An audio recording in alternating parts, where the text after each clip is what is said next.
সালটা ছিল ১৯৪৫ সাল। তখনও কিন্তু দেশভাগ হয়নি।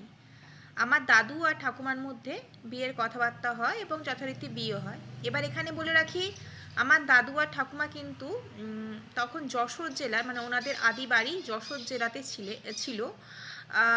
দুটো গ্রামে, গ্রামগুলোর নাম আমি ঠিক বলতে পারবো না, দুটো গ্রামে ছিল। মানে একটা গ্রাম থেকে একটা গ্রামে যেতে গেলে নদী পার হতে হতো। তো ততদিনও অবশ্য আমার দাদু ওয়েস্ট বেঙ্গল খড়গপুরে চাকরি সূত্রে দাদুর বাবা অলরেডি চলে এসেছিলেন। তো সেই জন্য কি আমাদের বাংলাদেশের সাথে অতটা কানেকশন ছিল না, কিন্তু আমার ঠাকুমা বাংলাদেশেই থাকতেন তখন। মানে তখনকার তো বাংলাদেশ বলে ছিল না, তখন মানে একবারে অখণ্ড ভারত ছিল, কোনো ভাগ হয়নি, বাংলাদেশ তখন ভারতের আন্ডারেই ছিল। তো যশোরে একটা গ্রামে আমার ঠাকুমা থাকতো, আর নদী পার করে আরেকটা গ্রামে আমার দাদুর বাড়ি ছিল, কিন্তু আমার দাদু বেসিক্যালি থাকতো ওয়েস্ট বেঙ্গল খড়গপুরে।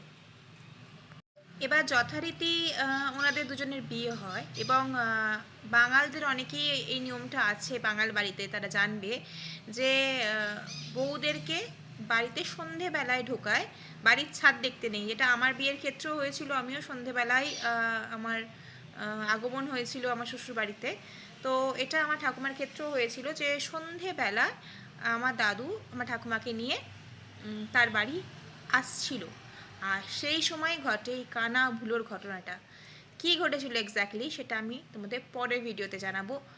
ভিডিওটা দেখতে হলে, নেক্সট ভিডিওটা দেখতে হলে আমার চ্যানেলটাকে সাবস্ক্রাইব করে রেখে দাও।